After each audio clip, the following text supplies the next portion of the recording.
क्षेत्र नम्बर 4 ले जिताएर पठाइदियो भने तपाईहरुले तुरुन्तै आफ्नै निकट भविष्यमा नै एउटा चाहिँ प्रधानमन्त्री पाउनु हुनेछ। नेता त उनी स्थापित रूपमै भइसके, अब 3 चोटी सांसद भए, 4थो चोटी प्रत्याशी छन्। तर एक किसिमको त्यो राजनेताकै झलक आउने खालको व्यवहार पनि उनले पछिल्ला दिनहरुमा देखाइरहेका छन्। हाम्रो पुस्ताका नेता गगन कुमार थापाले गर्छन् र त्यो उनलाई इनेबल गर्ने, उनलाई बल पुर्याइदिने काम हामीले गर्नुपर्दछ।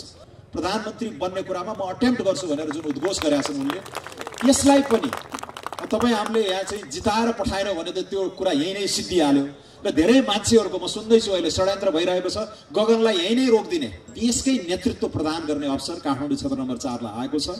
एउटा ह्यान्डसम मेजोरिटी, ह्यान्डसम म्यान्डेट दिएर चाहिँ तपाईहरुले गगन कुमार थापालाई फेरि तेस्रो पटक डाइरेक्टली इलेक्ट गरेर पठाउनुस्। यो बढी चाहिँ अब यहाँ रको एजेन्ट आएर के खेल्यो शासन पल्टायो भन्ने यो पुरानो शैलीको, यो दिक्क लाग्ने खालको पुरानो ढर्राको राजनीतिबाट हामीले क्रमभङ्गता गरेर उहाँहरूलाई ससम्मान विश्राम दिने र अब युवा पुस्ताले, हाम्रो जनसङ्ख्या बनोटले पनि त्यही भन्छ। म योजना आयोगको सदस्य उपाध्यक्ष हुँदाखेरि उनी 7 महिना मात्रै स्वास्थ्य मन्त्री भएका हुन्। यो देशलाई एउटा युनिफाइड हेल्थ सिस्टममा कसरी बाँध्न सकिन्छ भन्ने बारे यति गहिरो होमवर्क गरे। त्यसपछिका सारा नीतिगत कुराहरू त्यसैले उनले बनाइदिएको मास्टर प्लानमै हिँडिरहेका छन्। सानो रोग लाग्न साथ घर खेत बेच्न नपर्ने खालको त्यो सामाजिक सुरक्षाको प्रत्याभूति दिन सक्ने खालको युनिफाइड हेल्थ केयर सिस्टम को जग गगन थापाले 7 महिनामै बसाएका छन्। फेरि पनि मन्त्री, उपप्रधानमन्त्री, प्रधानमन्त्री नै बनाउन सकियो भने यसले 5 वर्षभित्र एउटा मूर्त आकार लिन्छ जस्तो मलाई लाग्छ।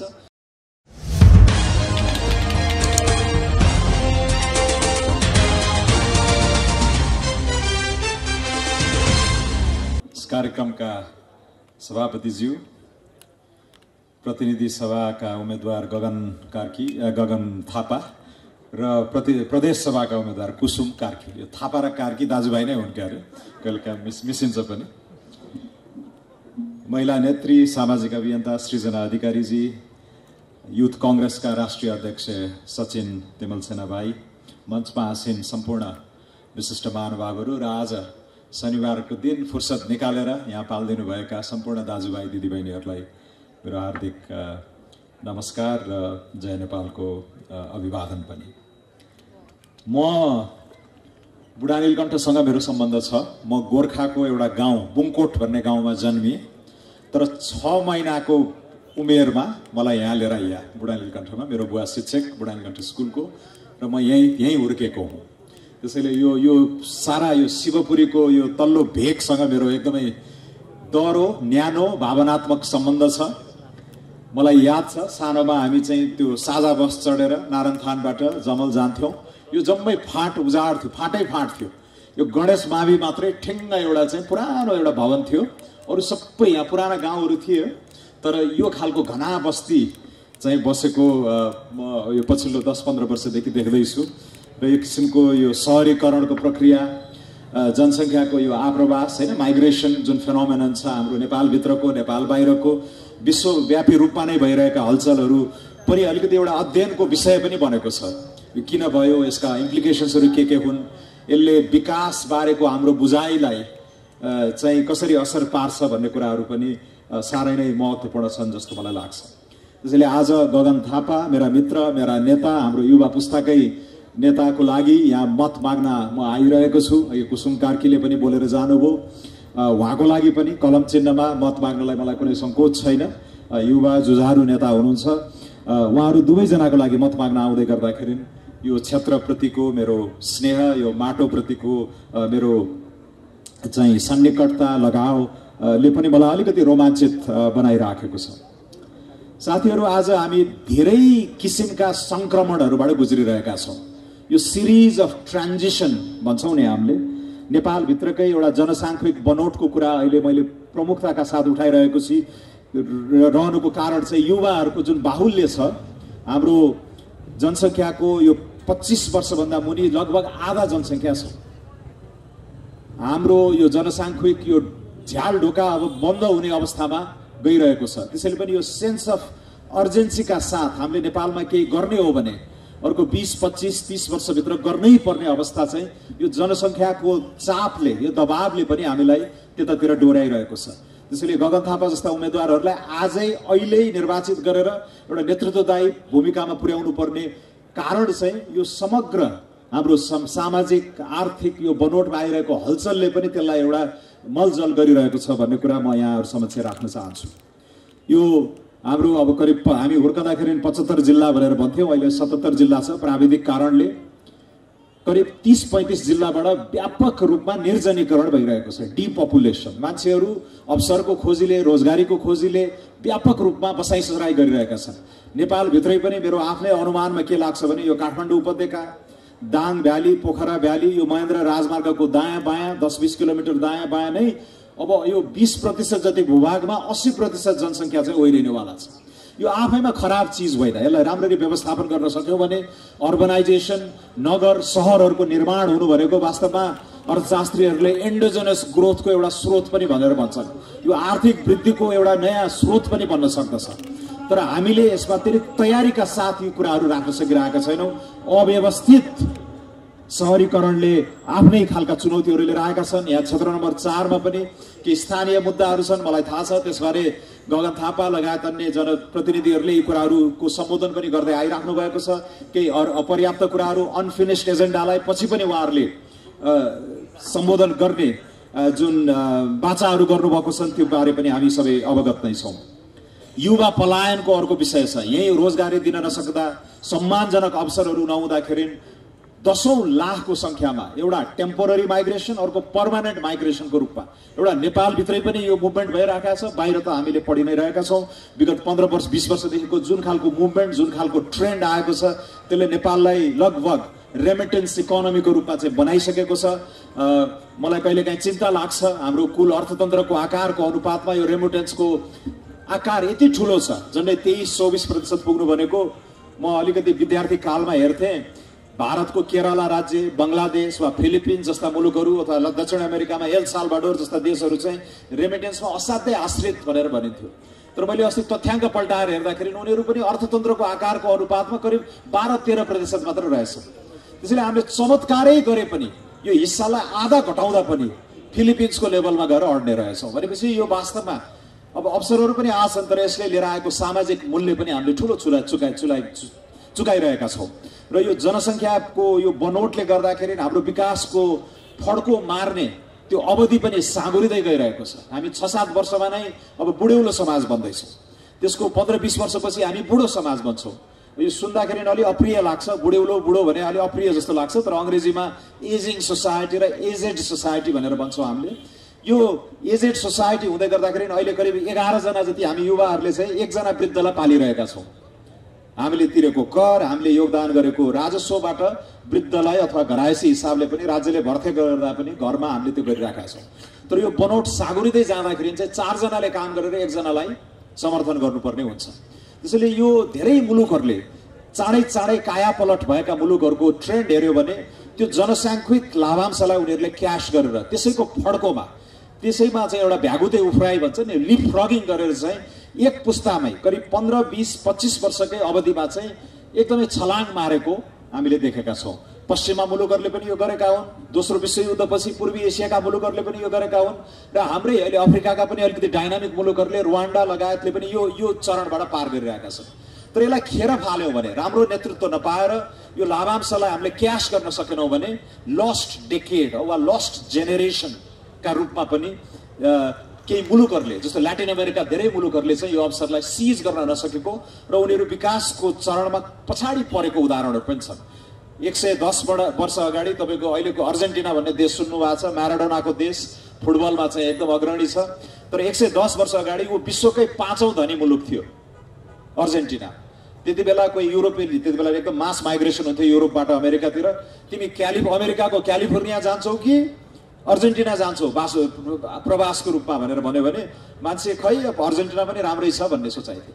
आज अब अमेरिका $20 ट्रिलियन को अर्थतन्त्र, एउटा भीमकाय अर्थतन्त्रको आकार उसले ओगटेको छ। विश्वको 1/4 लगभग अंश उसको छ। अर्जेन्टिना तपाईको 45औं 50औं तिर आएको छ। त्यो एउटा कारण के भन्दा नीतिले, राजनीति एउटा सही टाइममा सही नीति र त्यो सही नीति लिएर अगाडि राज्यलाई अगाडि दौडाउने, राज्यलाई अगाडि बताउने खालको नेतृत्व, त्यो जोश, त्यो नैतिक आँट, त्यो विचार, त्यो टिम भएको नेतृत्व नहुने हो भने मुलुकहरू पनि पछाडि पर्छन्। हाम्रै एसियामा दोस्रो विश्वयुद्धपछि सबभन्दा सम्भावना भएको मुलुक भनेर यो बर्मालाई लिइन्थ्यो, म्यानमारलाई।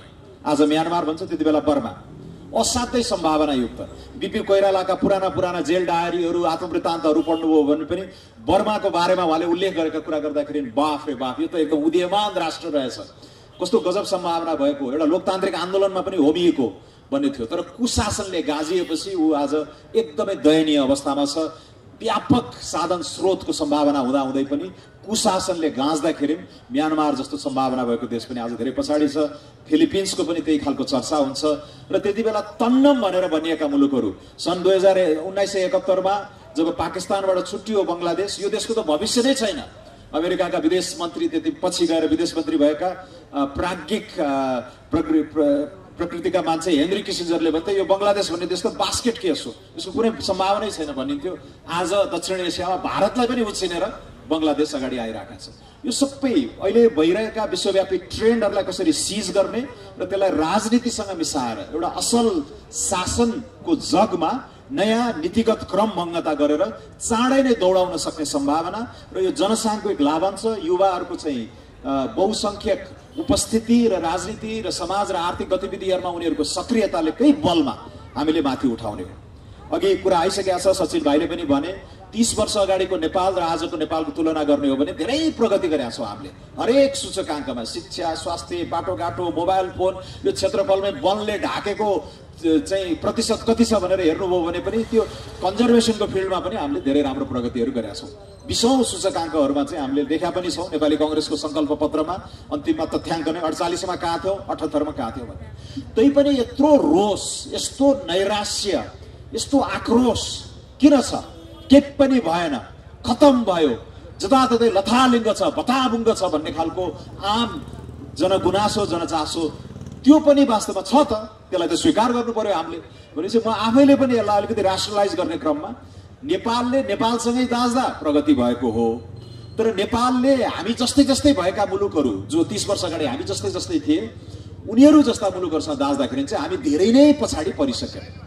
त्यसै नेपालले नेपालसँग दाँच्दा राम्रो छ, तर हामी जस्तै मुलुकहरूसँगको दाँच्दाखेरि चाहिँ हामी धेरै पछाडि पर्नुको कारण चाहिँ कुशासन, गभर्नेन्स, हाम्रो बाटो बरालियो। 48-49 सालमा त्यति बेला एउटा चाहिँ यो पञ्चायतले जर्जर र सङ्कुचित बनाएको अर्थतन्त्रलाई केही बोल्ड लिबरल इकोनोमिक रिफर्मले यो मुलुकको अर्थतन्त्र नै कोल्टो फेर्ने किसिमले अगाडि बढेकै हो।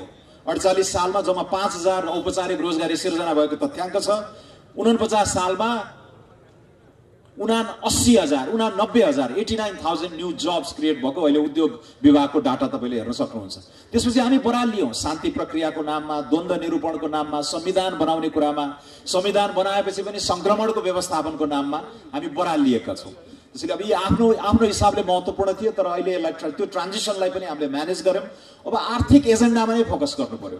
एक हिसाबले त्यो 30 वर्ष अगाडिको जुन इकोनोमिक एजेन्डा थियो त्यसलाई फेरि केन्द्रबिन्दुमा ल्याउनु पर्ने बाध्यता छ जस्तो मलाई लाग्छ। त्यसैले यो जनसाङ्ख्यिक बनोट, यो निर्जनीकरण, युवा पलायन, यो यावत विषयहरू चाहिँ गएर आर्थिक मुद्दासँग नै सम्बन्धित हुन्छन्। त्यसैले अहिले नेताहरूले पनि बढी चासो दिन थाल्नु भएको छ। हामीहरू जस्ता अर्थशास्त्र पढेका मान्छेहरूलाई पनि बोलाएर सरसल्लाह लिने गर्नु भएको छ र यसमा सबभन्दा बढी धेरै इनिसिएटिभ लिने, कुरा गर्ने, छलफल गर्ने, प्रश्नहरू सोध्ने, विश्वका उदाहरणहरूको बारेमा, नेपालकै सम्भावनाहरूको बारेमा यसको अग्रणी नेताहरूमा गगन कुमार थापा, विश्वप्रकाश शर्मा जस्ता नेताहरूसँग मेरो अलिकति पछिल्ला वर्षहरूमा बढ्दो निकटता भएको कारण पनि यो बौद्धिक कारण नै हो। देशलाई कसरी माथि उठाउने भने उहाँहरूको चिन्तामा हामीहरू जस्ता विज्ञहरूले चाहिँ होस्टेमा हैसे गरिदिने त्यो सामाजिक चेत, हाम्रो समाजप्रतिको जिम्मेवारी, बुढा नीलकण्ठ स्कुलमा पढियो, राज्यले नै लगानी गरेर हामीलाई जहाँ पुर्याइदिएको छ त्यसको सानो अंश भए पनि यो समाजलाई दिनुपर्छ भन्ने भावनाले पनि हामी प्रेरित छौँ, अभिप्रेरित छौँ। एक किसिमको आफ्नो हिसाबको सानोतिनो आन्दोलनमै पनि हामी पनि होमिएका छौँ। अर्को ट्रान्जिसन, यो मैले अहिले मुलुकभित्रका कुराहरू गरेँ, अलिकति छरछिमेकमा भइरहेको ट्रान्जिसन पनि विचार गर्नुपर्ने हुन्छ। भारत चीनको उदय होइन, पुनरुदय भन्छौँ। पुनरुदय भनेको 1820s भनेको लगभग 200 वर्ष अगाडि जब यो औद्योगिक क्रान्तिले एउटा किसिमको टेक अफ गर्यो, यो मोडर्न इकोनोमिक ग्रोथ, आधुनिक आर्थिक वृद्धि चाहिँ एउटा निरन्तर फेनोमेननको रूपमा आयो र विश्वमा देखिएका यी जुन भौतिक विकासका भिन्नताहरू छन् हैन, अमेरिका, युरोप र अहिलेका अफ्रिका, दक्षिण एसियाली मुलुकहरूको जुन भिन्नता छ यसको आधुनिक सुरुवात, एउटा विधिवत सुरुवात भएको जम्मा 200 वर्ष भयो। हामी पृथ्वीकै आयुका कुरा गर्छौं, करिब 4-4.5 अरबको कुरा गर्छौं। तपाईँ हामी जस्ता होमोसेपियन्स मानिसहरू आएको करिब 3 लाख वर्षको कुरा गर्छौं। महाभारत रामायणका कुराहरू करिब 5000 वर्ष मात्रै हो। तर हजारौं वर्षसम्म यस्तो खालको हजुरबाउको जीवनस्तर र त्यो पनातिको जीवनस्तरमा पनि तात्विक अन्तर हुने थिएन। मानव इतिहास नै यस्तो थियो। तर सन् 1820 पछि, यो करिब 200 वर्ष अगाडिदेखि चाहिँ हाम्रो यो एक पुस्तामा नै हलचल आउने, धेरै परिवर्तन आउने, जीवनस्तरमा आकाश पातालकै फरक हुने खालको क्रम भनेको भर्खरको कुरा हो। भारत र चीन त्यति बेला यो 200 वर्ष अगाडिसम्म पनि सबभन्दा जनसङ्ख्याको आधारमा पनि औद्योगिक क्रान्ति आइसकेका थिएन। कृषिलाई नै चाहिँ मुख्य आउटपुट थियो, उत्पादन थियो। त्यति बेला विश्वका अग्रणी अर्थतन्त्रहरू यिनै थिए। तर औद्योगिक क्रान्तिको बलमा पश्चिमाहरू, वेस्टर्न युरोप, अमेरिका वा वेस्टर्न अफशुट्स भन्छौँ हामीले, दक्षिण अमेरिका, अस्ट्रेलियाहरू पनि बिस्तारै माथि आए। नयाँ नीतिगत नयाँ इन्स्टिट्युसन्सहरू, उनीहरूले गरेको लगानी, अलिकति उपनिवेशको भूमिका पनि छ त्यसमा। तर भारत र चीन धेरै नै पछाडि पर्दै गयो।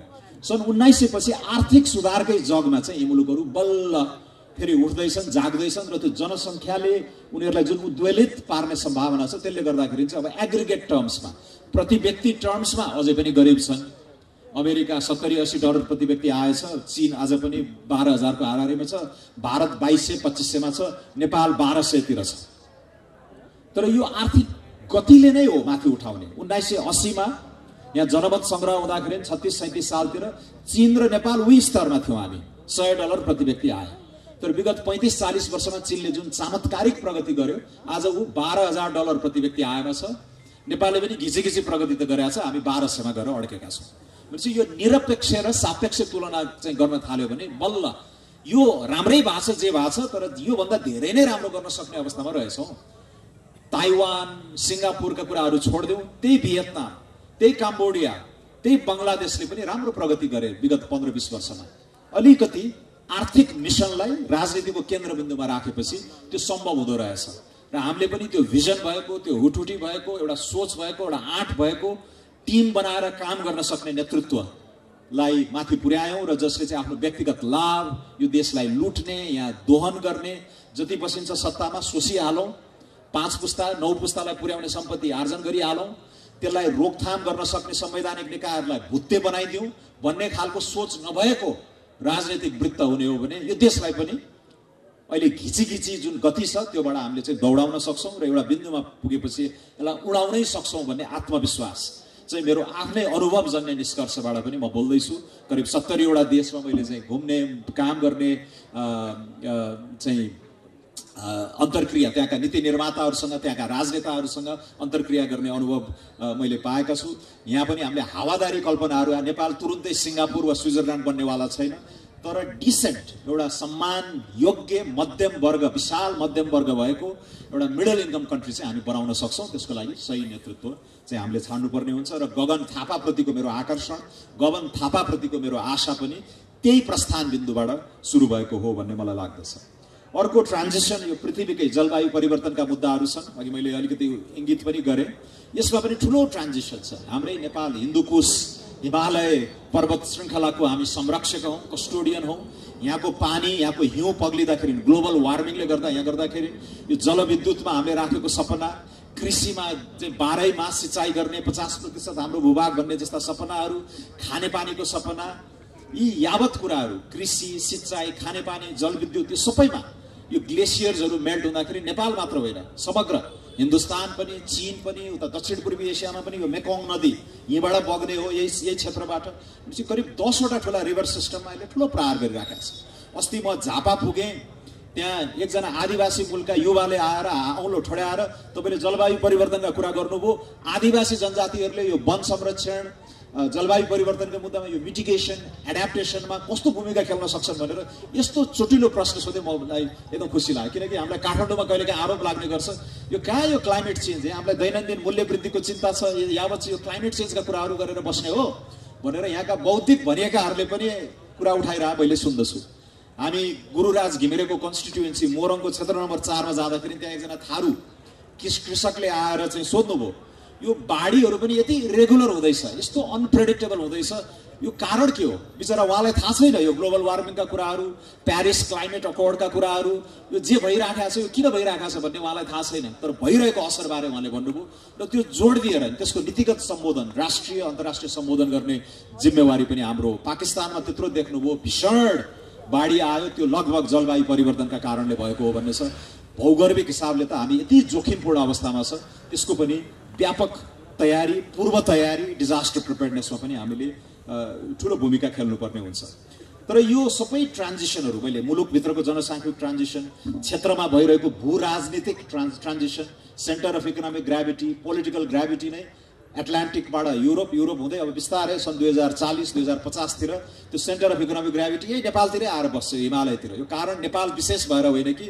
माथि चीन छ अलिकति पृथ्वी कोल्टो फर्या छ भारत तलतिर छ दुईटै उदाइरहेका छन् ठुला विशाल भीमकाय अर्थतन्त्रहरू दक्षिण पूर्वी एसिया यतापट्टि छ मध्यपूर्व गल्फ यतापट्टि छ अलि फराकिलो वृत्त बनाउनु भयो भने जापान रसिया अलि तल गएपछि अस्ट्रेलिया नै छ भनेपछि यो होल इकोनोमिक एक्टिभिटी नै पूर्वतिर इस्टतिर गइरहेको छ र त्यसको त्यो चाहिँ हाम्रो लागि अवसर बन्न सक्छ राम्रो नेतृत्व यी अवसरहरूलाई सिज गर्न सक्ने नेतृत्व हामीले यो बुझ्न सक्ने यो जियो पोलिटिकल सिफ्टहरू बारे चाहिँ राम्रो अन्दाज भएको कल्पना भएको इमेजिनेसन भएको र यसलाई यसरी चाहिँ हामीले यो अवसर छोप्न सक्छौँ मिडल क्लास टुरिज्मलाई यसरी भित्रन सक्छौँ उनीहरूले दिने सहुलियतपूर्ण वित्तहरू लिएर आएर यहाँ ठुल्ठुला रूपान्तरणकारी पूर्वाधारहरू यसरी बनाउन सक्छौँ प्रत्यक्ष विदेशी लगानी फरेन डाइरेक्ट इन्भेस्टमेन्ट यसरी ल्याउन सक्छौँ हाम्रै उत्पादनहरू पनि 3-4 घण्टा चाहिँ उडाएर उनीहरूको बजारमा पुर्याउन सक्छौँ भन्ने खालको यो बढी चाहिँ अब यहाँ रको एजेन्डा आएर के खेल्यो शासन पल्टायो भन्ने यो पुरानो शैलीको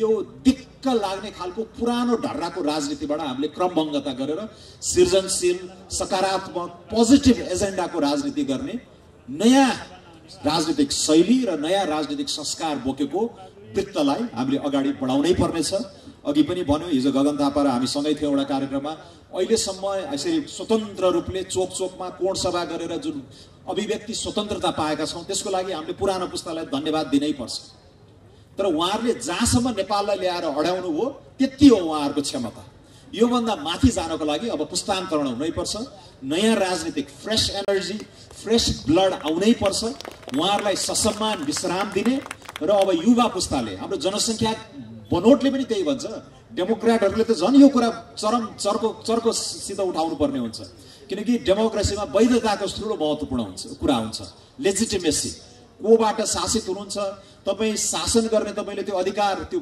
कहाँबाट पाउनुभयो त्यो प्राधिकार कसले दियो भन्दाखेरि यो जनसाङ्ख्यिक बनोटको मैले आज अलि धेरै फोकस गरेको युवाहरूको जुन बाहुल्य छ नेपालमा र चरम सम्भावना भएको वर्ग पनि त्यही हो चरम नैराश्य र वितृष्णा पालेर बसिरहेको वर्ग पनि त्यही छ र त्यो थाम्न नसकेर जुन पलायनको स्तर छ जुन पलायनको स्केल छ त्यो वास्तवमा डरलाग्दो छ त्यसलाई रोक्नको लागि पनि अब यो देशमा केही आशा जगाउनु पर्यो एउटा एस्पिरेसनल सोसाइटी एउटा सकारात्मक आकांक्षा बोक्न सक्ने एउटा ठुलो विशाल मध्यम वर्गको समाज एउटा उद्यम मैत्री उद्यम अनुकूल एउटा गतिशील अर्थतन्त्र बनायो भने अलिकति हामीले यो पलायन उन्मुख जमातलाई यहीँ रोक्न पनि सक्छौँ तर देश विदेश जाँदैमा केही नराम्रो कुरा पनि होइन म आफै पनि दशकौँ बाहिर पढेँ बाहिर काम गरेँ अन्तमा 8 वर्ष अगाडि म नेपाल फर्केँ अहिले पनि म नेपाललाई आधार बनाएर विश्वको एउटा नागरिकै जस्तो गरेर विभिन्न देशहरूमा काम गरिराखेका पनि हुन्छु यहीँ पनि गाउँ घुमेको छु जिल्ला त्यसैले यो वर्ल्ड सिटिजन एउटा ग्लोबल सिटिजन बन्न सक्ने अवस्था अहिले आएको छ प्रविधिले गर्दाखेरि यो सिमलेस टेक्नोलोजीहरूले गर्दा पनि यो कुराहरू सम्भव छ म गोर्खामा जन्मेको गोर्खाकै डाँडामा बसेर पनि युरोप अमेरिकाका काम गर्ने सम्भावनाहरू नयाँ नयाँ गिग इकोनोमी इन्टरनेट इकोनोमीका कुराहरू छन् ती सम्भावनाहरूलाई चाहिँ हामीले खोलिदिनु पर्नेछ ती प्रस्फुटन गरिदिनु पर्नेछ त्यो ह्युमन पोटेन्सियललाई अब हाम्रो चाहिँ टेन्डेन्सी के छ भन्दाखेरि त्यसलाई रोक्ने त्यसलाई दबाउने त्यसलाई चाहिँ हैरान पारेर फ्रस्ट्रेट गरेर यी सम्भावनाहरूलाई कच्याकुचुक पारिदिने खालको कर्मचारी वृत्त त्यो नयाँ पोजिटिभ एजेन्डा नै बोक्न नसक्ने राजनीतिक वृत्त हाम्रो समाजमा पनि जकडिएका ती पुराना विश्वासहरू मान्यताहरूलाई पनि अब भत्काउनु पर्नेछ त्यसलाई टुक्र्याउनु पर्नेछ र त्यसलाई चाहिँ कति सुधारका क्षेत्रहरूमा चाहिँ त्यसलाई रिफर्म गर्दै अगाडि बढ्नु पर्नेछ जस्तो मलाई लाग्छ हालै अब नेपाली कांग्रेसको संकल्प पत्र घोषणा भनेको फुक्दिए हुने भन्ने खालको अविश्वसनीय दस्तावेजका रूपमा पनि त्यो परिभाषित हुँदै आएको हिसाबले हामीले यसपालि त्यसलाई संकल्प भनेका छौं। अनाउन्समेन्ट होइन, कमिटमेन्ट हो। हामीले यहाँ यथार्थपरक कुराहरू लेखौं। एक किसिमको निरन्तरतामा नवीनता। 2005 सालमा बीपी कोइरालाले राजनीतिक पार्टी नै किन बनाइन्छ, राजनीतिक पार्टीको मकसद के हो भन्ने कुराहरू हाम्रो ध्येय भन्ने एउटा राम्रो च्याप्टरमा लेख्नु भएको थियो। त्यो पल्टाएर हेर्दाखेरि उहाँले जे लेख्नु भएको थियो ती कुराहरू आज पनि सान्दर्भिक छन्। हालाकि त्यसलाई 21औं शताब्दी अनुकूल अलिकति नयाँ अपडेट गर्नुपर्ने, अध्यावधिक गर्नुपर्ने, नयाँ किसिमले चाहिँ परिभाषित गर्नुपर्ने चुनौती छ, जुन हाम्रो पुस्ताले अलिकति गर्न पनि खोजिराखेका छ। यो 21औं शताब्दीका यी सम्भावनाहरू अहिलेको कन्टेक्स्टमा यसलाई कसरी रेलेभेन्ट बनाउने छ। तर मलाई अचम्म लाग्यो आजका युवाहरूको एस्पिरेसन र बीपी कोइराला पनि युवक हुँदा 2005 सालमा 75 झन्डै 75 वर्ष अगाडि लेख्नुभएका कुराहरूमा एउटा मिठो एउटा चाहिँ तादात्म्यता पनि छ, कन्सिस्टेन्सी छ र त्यसलाई हामीले सँगसँगै लाने गरेर चाहिँ अहिले आर्थिक एजेन्डामा एउटा फराकिलो आर्थिक सामर्थ्य बनाउने। त्यो फराकिलो आर्थिक सामर्थ्य भनेको राज्यको ढुकुटी पनि बढ्ने, तर निजी क्षेत्रलाई उद्वेलित गरेर लाखौंको संख्यामा रोजगारी सिर्जना गर्ने। करिब हामीले 20-25 वटा क्षेत्रमा क्षेत्र बाई क्षेत्र एनालिसिस गरेर, जस्तो डिजिटलाइजेसनको क्षेत्रमा यति रोजगारी सिर्जना गर्न सकिएला, पर्यटनमा यति सकिएला, कृषिमा यति सकिएला, उत्पादनमूलक उद्योग म्यानुफ्याक्चरिङमा यति सकिएला भनेर हिसाबै गरेर करिब 2 लाखदेखि 2.5 लाख रोजगारी, नयाँ रोजगारी सिर्जना गर्न सकिने कुराहरू चाहिँ एनालिसिस गरेका छौं। जलवायु परिवर्तनका कुराहरू मैले गरेँ। नेपाललाई सशक्त रूपले अन्तर्राष्ट्रिय मञ्चमा प्रस्तुत गर्ने र यो अति कम विकसित मुलुकको दर्जाबाट माथि आउँदै गरेको अर्को संक्रमण पनि व्यवस्थापन गर्नुपर्नेछ। त्यसको लागि पनि अलिकति बुझेका, कन्फिडेन्स भएका लिडरशिपलाई हामीले बाहिर पठाउनु पर्ने हुन सक्छ। अन्तर्राष्ट्रिय मञ्चहरुमा टेबल ठोकेर हामीले पाउनुपर्ने हक अधिकार एक्सरसाइज गर्ने, हामीले पाउनुपर्ने सहुलियतपूर्ण वित्तहरू चाहिँ नेपालमा भित्र्याएर यहाँ लगानीको माहौल बनाउनु पर्ने जुन चुनौती छ। तर यो सबै एजेन्डाहरू आर्थिक, सामाजिक, अन्तर्राष्ट्रिय वा कूटनीतिक कुराहरू, पर्यावरणीय चुनौतीहरू चाहिँ राजनीतिले नै डोराउने रहेछ। अन्ततोगत्ता सबै नीतिको मूल नीति राजनीति। त्यसैले राजनीति संग्लो नभएसम्म, राजनीतिले अलिकति त्यो प्रेरणादायी मार्ग नसमातेसम्म यो आशा पनि जगाउन नसकिने रहेछ। यसैले पनि मलाई लाग्छ हामीले धेरै साथीहरूले विगत 2-3 हप्तामा ऋषि सुनक, बेलायतका नयाँ भारतीय मूलका नयाँ प्रधानमन्त्री 42 वर्षका ऋषि सुनकको बारेमा धेरै चर्चा गरे। अब यो ठ्याक्कै हाम्रो परिवेश त मिल्दैन। बेलायत भनेको 150-200 वर्ष चाहिँ झन्डै विश्वका 40% भूभाग चाहिँ हाँकेर बसेको एउटा औपनिवेशिक शक्ति हो। तर मलाई के चाहिँ प्रेरणा लिन सकिन्छ जस्तो मलाई लाग्छ भने, र यो नेपालको कन्टेक्स्टमा पनि यो सान्दर्भिक छ, भारतीय मूलको त्यही भारतलाई चाहिँ कजाएर राखेको बेलायतको देशमा लगभग 80-85% चाहिँ गोराहरू अझै छन् त्यहाँ। त्यो एउटा रुरल कन्स्टिट्युएन्सी योर्कशायर भन्ने उत्तरमा, ऋषि सुनक दक्षिणतिर हुर्केका हुन्। म पनि लन्डन स्कुल अफ इकोनोमिक्समा पढेँ 1993 मा। सायद म त्यहाँ पढ्न जाँदाखेरि उनी पनि 11-12 वर्षका थिए होला, आजको बेलायतका प्रधानमन्त्री। म आफै युनिभर्सिटी जाँदा उनी 12 वर्षको टिनेज थिए। दक्षिणतिर विन्चेस्टर भन्ने कलेजमा पढ्थे। 35 वर्षसम्म उनले आफ्नो शिक्षापछि एउटा निजी क्षेत्रमा काम गरे, पैसा पनि कमाए। इन्फोसिसका नारायण मूर्तिको छोरी, बिलियनियरको छोरी पनि विवाह गरे। आर्थिक रूपले सुसम्पन्न भएपछि उनले अब मलाई पुग्यो, अब देशमै म केही गर्छु भनेर उनी राजनीतिमा होबिए। अनि यहाँ जुन छ टिका लगाउने प्रक्रिया आन्तरिक लोकतन्त्रका कुराहरूमा म त्यति गइन। टिकटका बिक्रीहरूदेखि लिएर आन्तरिक लोकतन्त्रका यो विकृतिहरू बारे पनि अहिले आम जनगुनासो छ। उता चाहिँ प्राइमेरी सिस्टम आफैले कन्स्टिट्युएन्सी रोज्ने हो। जस्तो मलाई काठमाडौँ 4बाट उम्मेदवार हुन मन लाग्यो भने म यहाँ काठमाडौँ 4 मा आएर यहाँको पार्टी इकाइमा आफूलाई प्रस्तुत गर्ने, मेरा एजेन्डा यी हुन्, मलाई तपाईहरुले आफ्नो सांसद बनाउने अथवा सांसदको लागि प्रतिस्पर्धा गर्ने अवसर दिनुभयो भने म यसो गर्छु भनेर तपाईहरु सामाजिक कुरा राख्ने। र यहीको कुनै माथि ठुला नेताले चाहिँ टिका लगाइदिएर टिकट दिने खालको परिपाटी उन्नत परिपक्व लोकतन्त्रहरुमा यस्तो छैन। त्यो आफैमा वास्तवमा असाध्यै अलोकतान्त्रिक परिपाटी पनि हो। त्यसलाई पनि हामीले चाहिँ बिस्तारै भङ्ग गर्दै भत्काउँदै लानुपर्ने हुन्छ। गगन थापा, विश्वप्रकाश शर्माहरूले पनि यो प्राइमेरिजको कन्सेप्ट अब उठाइराखेका छन्। पार्टीभित्रको उनीहरूको सङ्घर्ष त्यो पनि हुनेवाला छ। ल्याटरल एन्ट्री, बाहिरका क्षमतावान प्रतिभावान मान्छेहरूलाई भित्र्याउने, र त्यो नयाँ यो पार्टीलाई गतिशील बनाउनको लागि पनि त्यो फ्रेस ब्लड चाहिन्छ। तर ठुलो प्रतिरोध हुन्छ। त्यहाँ बसेर यथास्थितिबाट लाभ लिइरहेका, स्ट्याटस कोबाट लाभ लिइरहेको वृत्तले त्यो रोक्न खोज्छ, छेक्न खोज्छ।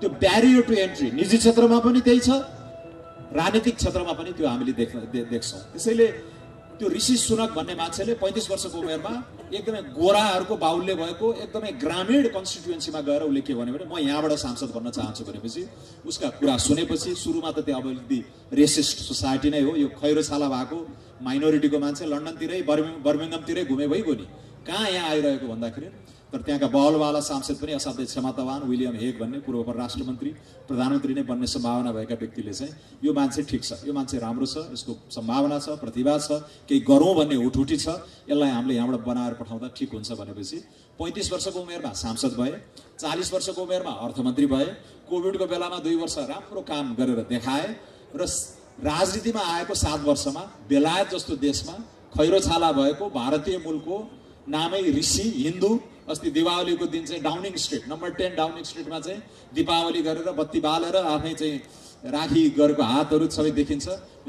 त्यस्तो पृष्ठभूमिको मान्छे पनि बेलायत जस्तो देशको प्रधानमन्त्री G7 हैन एकचोटि विश्व आँखेको मुलुकमा चाहिँ प्रधानमन्त्री हुन सक्यो भनेपछि यो उदार लोकतन्त्रले यस्ता सम्भावनाहरू प्रतिभा भएका सम्भावना भएकाहरू लिङ्गको आधारमा होइन, वर्णको आधारमा होइन, जातभातको आधारमा होइन, तपाईँ कहाँ जन्मनु भयो भन्ने कुराको आधारमा होइन, प्रतिभा र मेरिटोक्रासीको आधारमा चाहिँ यसरी पनि सम्भावनाको ढोकाहरू जुन खोल्दछ त्यस्तै उदार लोकतन्त्रको कल्पना बीपी कोइरालाले 75 वर्ष अगाडि गर्नुभएको थियो र त्यसैको लागि नेपाली कांग्रेस जस्ता पार्टीहरूले पटक पटक लडेका पनि हुन्।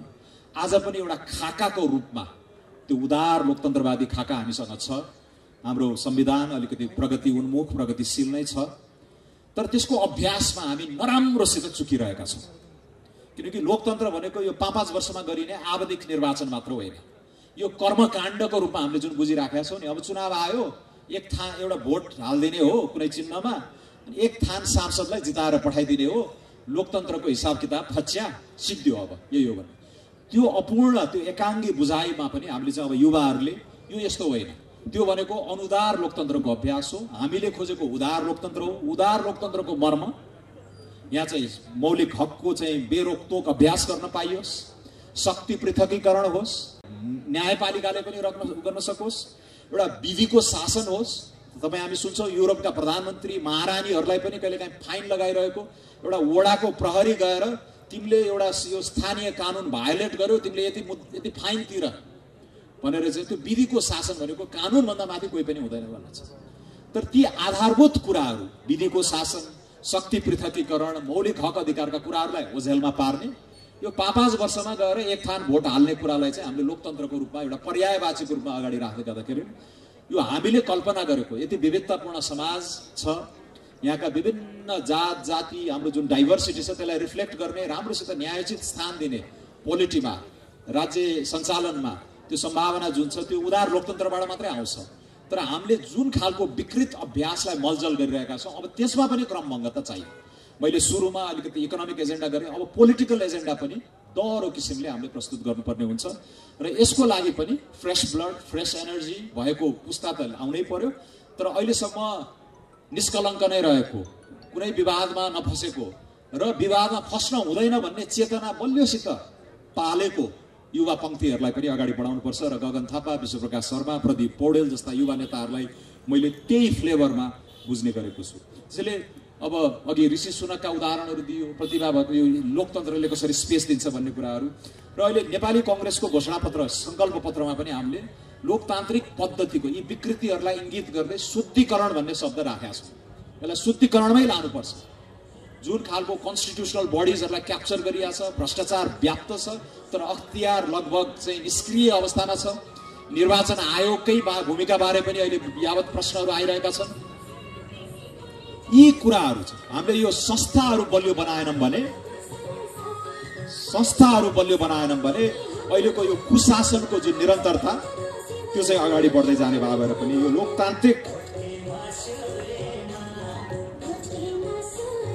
शुद्धिकरणको अभियानमा चाहिँ हामी अब लोभिनुपर्छ र त्यो शुद्धिकरणको अभियानलाई अगाडि बढाउनको लागि त्यही खालका राजनीतिक सम्भावना भएका मानिसहरूलाई गर्छ। त्यसैले विचारको कुरा छ, यहाँ संगठनका कुराहरू छन्, तर घुमिफिरी यो सबै एजेन्डालाई बोकेर अगाडि लाने व्यक्तिगत पात्रहरू पनि महत्त्वपूर्ण हुन्छ। हुन त हामी लोकतन्त्रवादीहरूले भन्छौँ कुनै एउटा व्यक्ति आएर चमत्कार गरिदिने होइन, एउटा व्यक्तिले चमत्कार गर्ने खालको अपेक्षा हामीले पाल्नु पनि हुँदैन। एउटा व्यक्ति आएर यो देशलाई कायापलट गर्छ भन्ने विश्वास राख्नु त्यो आफैमा अलोकतान्त्रिक सोचाइ पनि हो। पद्धतिको महत्त्व हुन्छ, प्रणालीको महत्त्व हुन्छ, तर एउटा कालखण्डमा नेतृत्वको असाध्यै ठुलो भूमिका रहेको कुरा हामीले अमेरिकादेखि, सिङ्गापुरदेखि, चीन, भारतमा पनि देख्यौँ। नेपालमै पनि 17 महिना शासन गरेका बीपी कोइरालादेखि लिएर पछिल्लो चरणमा छोटो समय शासन गरेका केही उल्लेख्य नेताहरूले काम आफ्नो लेगेसीको रूपमा जुन छोडेर गएका छन् त्योबाट पनि हामीले केही प्रेरणा लिनुपर्छ। त्यसैले गगन थापा जस्ता नेताहरूलाई हामीले निर्वाचित गर्न सक्यौँ भने दुईटा कुरामा अब हामीले नयाँ ध्यान केन्द्रित गर्न सक्छौँ। यो 48-49 सालतिर गरेको आर्थिक रिफर्मलाई अब अध्यावधिक गरेर नयाँ ढङ्गले लाने सङ्कल्प पत्रमा हामीले लेखेका छौँ।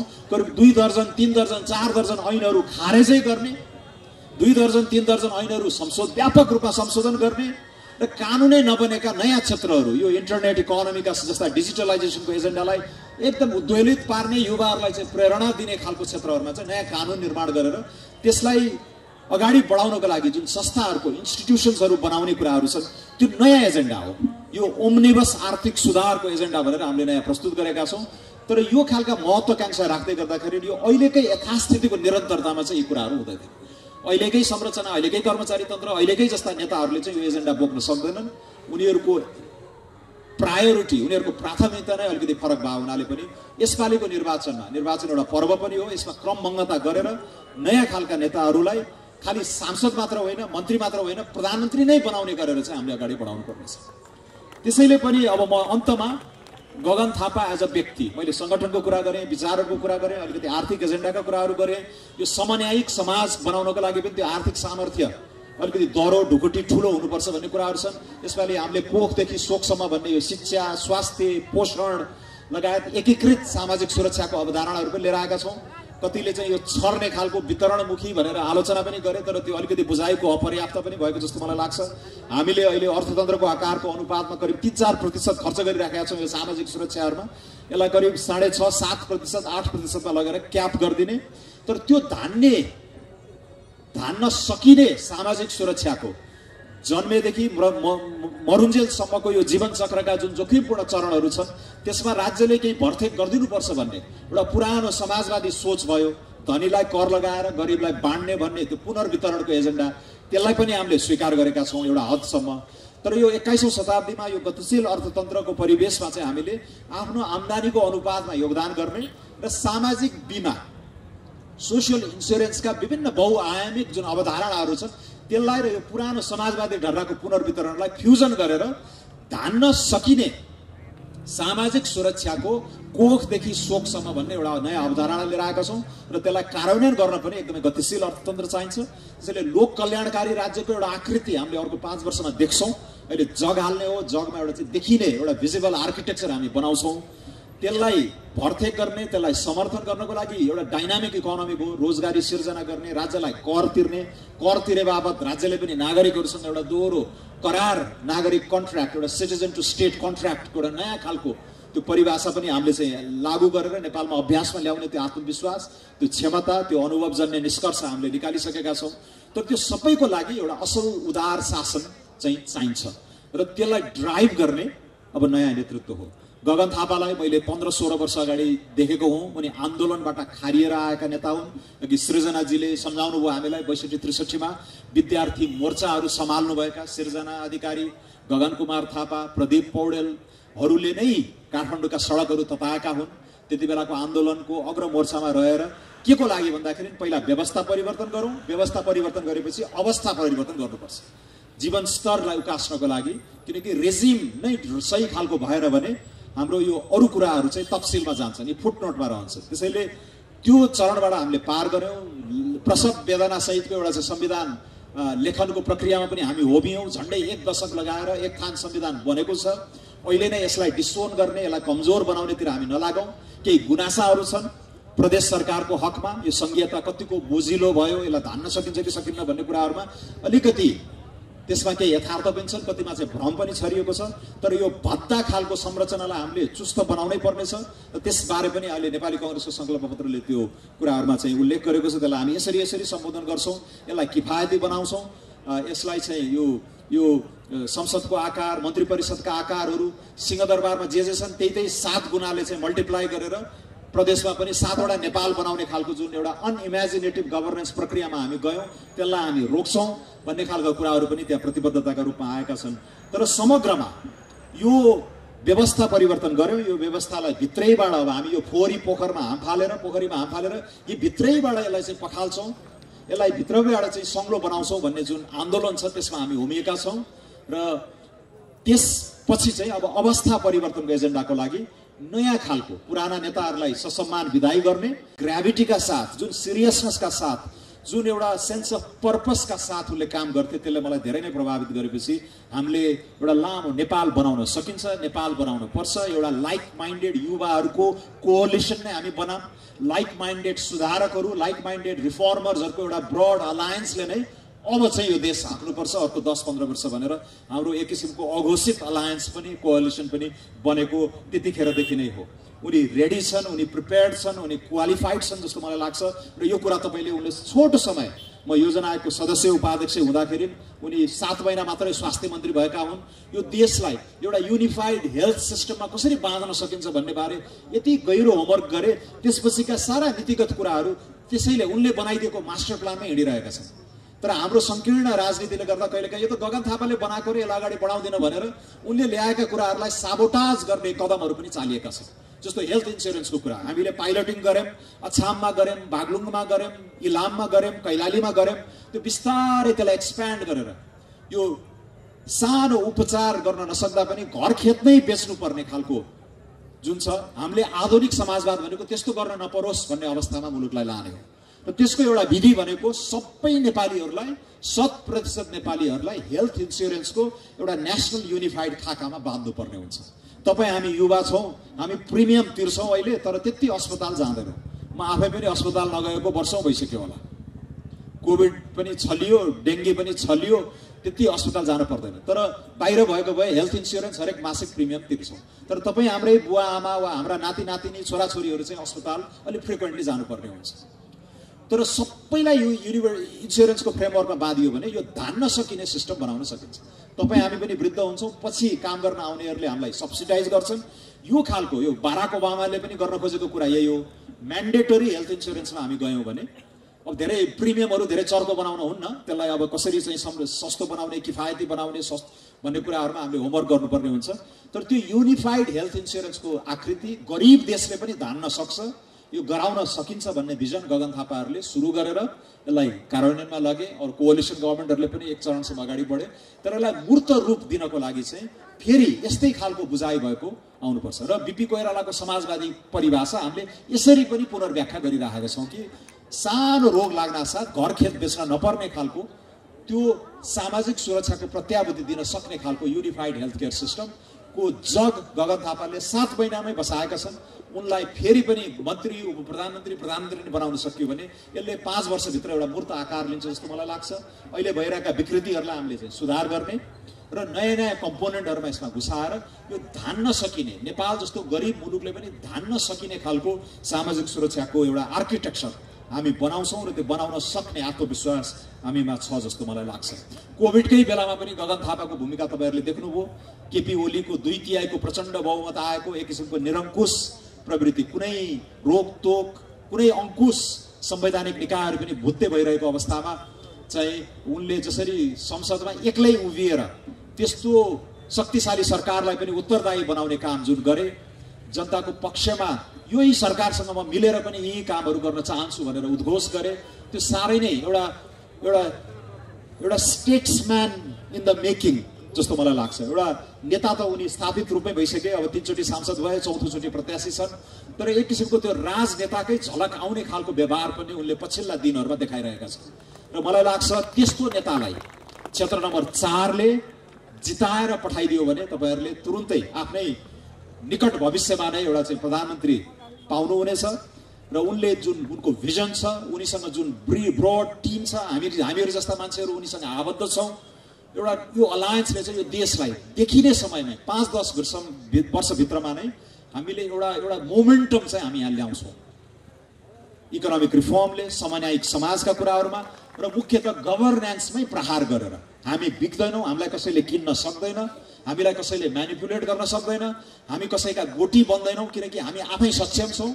हामी हाम्रो यो सबलीकरणको एजेन्डा, यो स्वतन्त्रताको एजेन्डा, यो सक्षमताको एजेन्डा जुन हाम्रो मानव विकासको एउटा कोर कम्पोनेन्ट पनि हो, त्यसलाई अहिले नेपाली कांग्रेसको संकल्प पत्रमा पनि हामीले यसलाई सैद्धान्तिक रूपमै यसलाई चाहिँ मूल प्रवाहीकरण गरेका छौँ, मेन स्ट्रिम गरेका छौँ। त्यो एजेन्डामा एउटा फ्रेस भिजनमा टेकेर नयाँ नेतृत्वले यो मुलुकलाई अगाडि बढाउन सक्छ जस्तो मलाई लाग्छ। र यो प्रक्रियाको नेता हाम्रो पुस्ताका नेता गगन कुमार थापाले गर्छन् र त्यो उनलाई इनेबल गर्ने, उनलाई बल पुर्याइदिने काम हामीले गर्नुपर्दछ। अहिले जुन आक्रोश छ, जुन रोष छ, अहिलेको यो खतम भयो, यो हुँदै भएन भन्ने खालको सबै हाम्रो पनि त्यही छ। We are totally fed up with the current system. तर यसमा दुई तीनवटा विकल्प अहिले आइरहेका छन्। एउटा सानो तबका छ जुन यथास्थितिमा रमाइरहेछ, यथास्थितिबाट लाभ लिइरहेछ, उसले यो जे छ ठिकै छ भन्ने एउटा सानो वृत्त छ।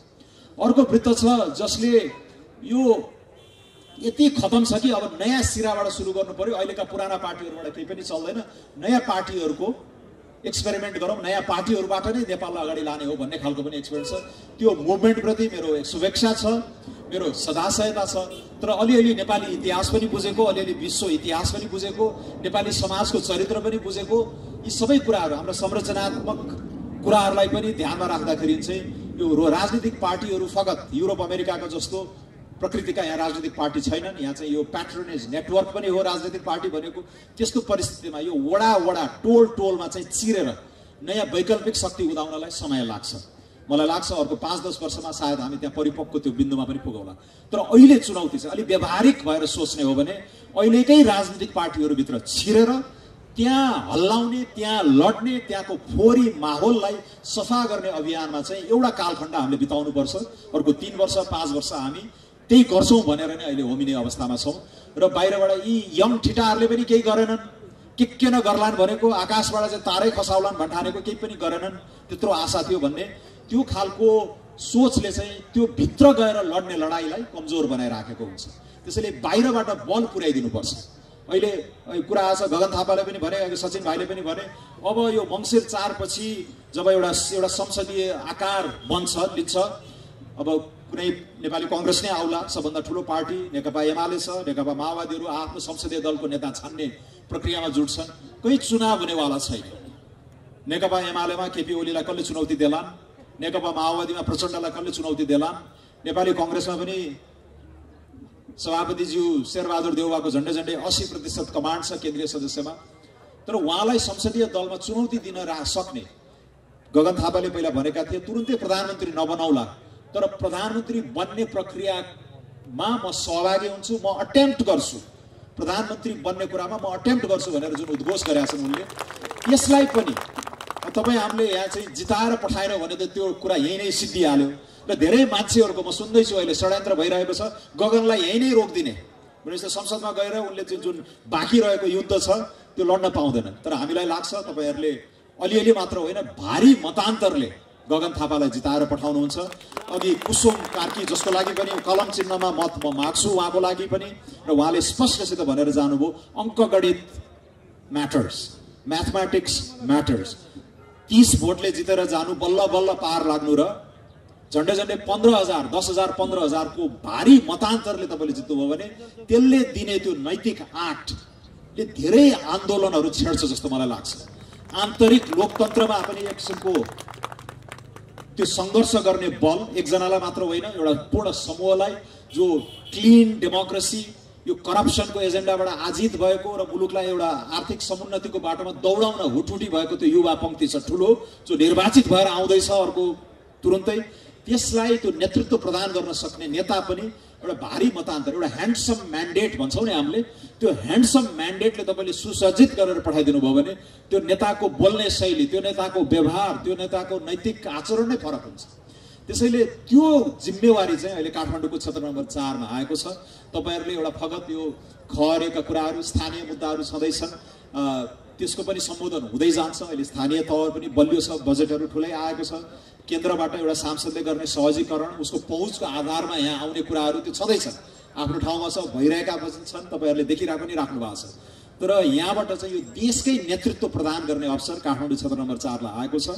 एउटा ह्यान्डसम मेजोरिटी, ह्यान्डसम म्यान्डेट दिएर चाहिँ तपाईँहरूले गगन कुमार थापालाई फेरि तेस्रो पटक डाइरेक्टली इलेक्ट गरेर पठाउनुहोस्। उनले तपाईँलाई एउटा गर्व गर्न लागेको सांसद त अहिले पनि छन्, तर थप गर्व गर्न लागेको सांसद उनी बन्नेछन्।